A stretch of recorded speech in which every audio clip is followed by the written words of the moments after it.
And you know what? It's kind of crazy because I was talking to someone the other day and I was explaining, they were asking about my seizure, how they took all my houses, all my money, all my cars, blah, blah. And I said, you never truly own anything on this earth anyway. You can have a piece of paper that says you own it, but if you piss off the government structures, they just get a judge to stamp a different piece of paper and you no longer own it. The only thing you own is your soul and your integrity.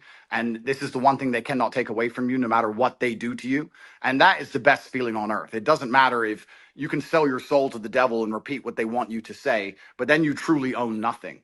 And Yeah, I think I agree. that as history books look back on this pivotal moment when X was finally freed and the information of the world could finally be spoken freely, I really do believe we're on the right side of history. And if you were to ask me if there's anything worth dying for, it would be for the freedom of humanity and to be on the right side of history. So I agree with you absolutely, Elon. Yeah, absolutely. I'm just generally in favor of civilization and the furtherance of civilization. And I think we should always be concerned that we can regress as a civilization. And if you study history, you can just see the arc of one civilization after another as the civilizations rise and fall through history. Um, we've been in a period of civilization rising very rapidly, but we should be concerned that it it, it may we may be cresting, we may subside, and there are many times where I get late stage civilization vibes, um, and I'm just worried that maybe we're cresting as a civilization and perhaps headed for a fall. Well, So yeah, well, I agree with you because I truly believe, and a lot of people have ever said this before me. This is not original idea, but I think as AI and machines and tech increases, a lot of people are going to be deemed useless by the overlords. And then you have to sit and decide what are they going to do with all these people who have hopes and dreams and they want healthcare and they want a garden and they want a house to live in and they don't want to be treated like cattle. They're going to become extremely inconvenient. So I don't think many people at home understand that this war cannot be avoided. I've had a lot of people who understand why they threw me in jail in Romania and understood I've done nothing wrong. And they said to me, why do you take up this fight? Why you don't just delete your Twitter and disappear and drive a Ferrari all day? And I explained that this war cannot be avoided. You're either on the front line and you're fighting for something, or you're sitting waiting to die. You're waiting for the Mongol horde to come over the horizon and chop your head off. No, I There's no totally way out agree. of it. And just to throw this in there, if you read, and Elon, I knew you were doing great work. When I saw you 6 months ago at the World Government Summit, where they're all just saying we're going to make everybody eat bugs and we'll make the decisions to put microchips in them, and you said, we don't want a centralized system. We want a diverse system. We want firewalls. And I don't agree with this Tower of Babel you're building. They know that we go through cycles and they want to artificially create a great reset collapse, in their own words, to make everybody else poor, consolidate power, and they'll have a smaller type 2 civilization for themselves.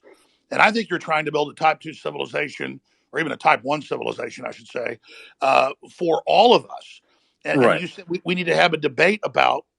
We need to have a debate about going interstellar. We've got to expand or Yeah. we collapse. And Elon Musk is saying, correct me if I'm wrong, you don't stay in stasis. You either expand or Correct. you collapse. They're Yes, artificially exactly. creating. You, Sorry, you go ahead. either grow, or you collapse. You don't. The steady state is basically an impossibility. So you have to pick it. You have to make a choice. Do you want to grow civilization, or do you want to decline and collapse? And because steady state is not stable.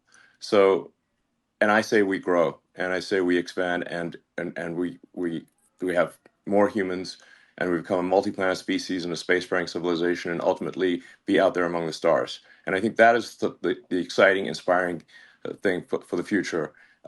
Not a declining human civilization that dwindles to nothingness and where humanity dies with a whimper.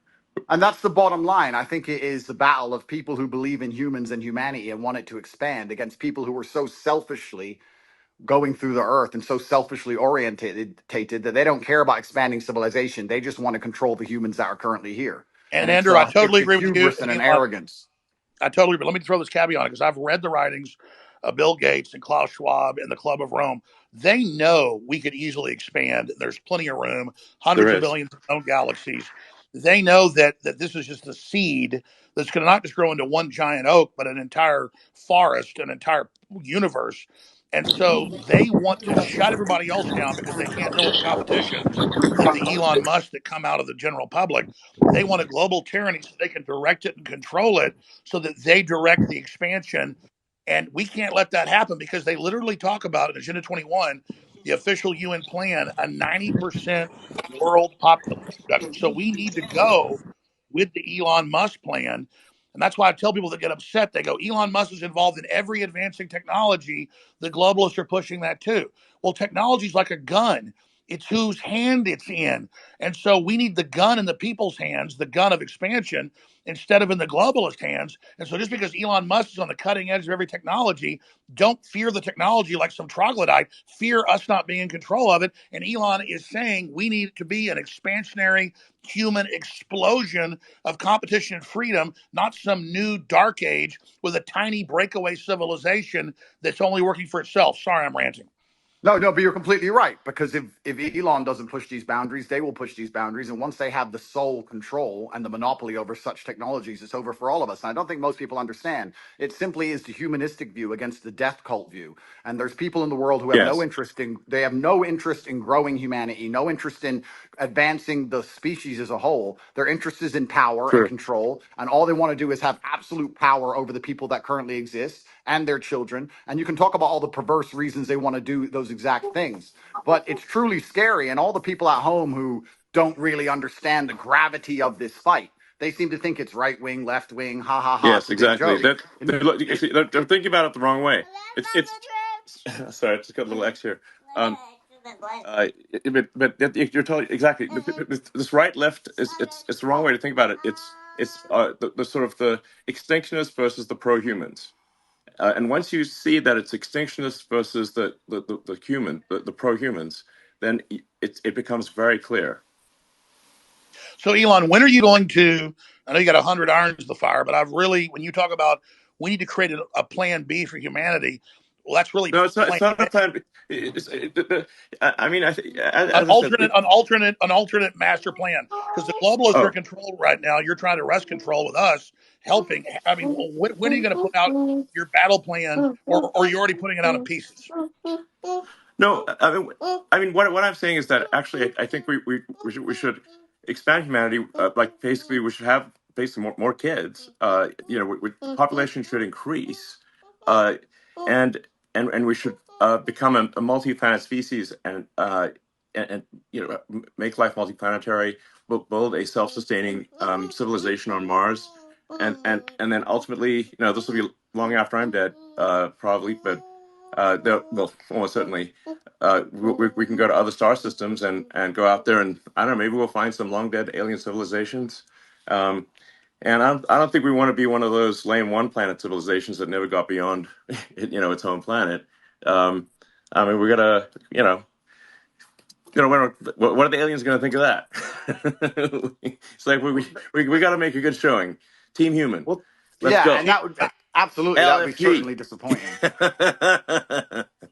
But So it's essential, and truthfully, it's so amazing we'd even speak about these things. Only 2 years ago, you couldn't even speak about these subjects, but it's so pertinently obvious to anyone who pays attention, and it is scary. And expansion and humanistic views are certainly the way to progress, and it has to be done. There's no other way. Just like a business, just like you guys said, if you stand still, you die. And it takes a few brave people to break the matrix. You have to break the dam, and I think bravery is so important because it puts a crack in the dam, and it shows that if there's people out there brave enough to risk getting canceled, risk lawsuits, risk lawfare, then it's going to inspire bravery amongst the rest of the populace, and it becomes extremely hard to lie to brave people. And I think that that's one of the largest pandemics of Earth today is bravery. And when I say bravery, I don't mean that in any kind of negative connotation. Bravery is being full of love and loving the people around you and sticking up for your community and loving where you live and loving your country. And it's brave to do those things. And it's love What do that's the going to crack the globalists teach matrix in us? the end. Children are bad. We're ugly. Humans create all this racial division. They want us to hate each other, so we just yeah, give up, roll over, so the globalists can have the future. I would just Yeah, and like to I think say the here, globalists are short-sighted too, because the thing is that you can't really separate yourself from civilization. So I think those who are sort of advocating like it's really I think it's just logical to be pro civilization. You don't actually necessarily have to be altruistic. You just have to think long term and say, obviously, you cannot exist in any good way without civilization. I mean, just watch one episode of Naked and Afraid and see how much you want to go live in a forest by yourself. Well, we're in a very It's not fun. we're in a super pivotal moment now. And the reason we're in a pivotal moment is because the machines cannot do the policing as of yet. My brother and I often True. talk about how bad COVID would have been if they had Terminator machines. You didn't have your mask on. You couldn't even appeal to the empathy of the person who knew how insane it all was. As soon as the Yeah. machines control the policing, it's absolutely over. And we're not that far away. So we're in a very pivotal period now where the bravery that's required to resist the globalist oppression has to happen now. Soon the I technology absolutely will exist.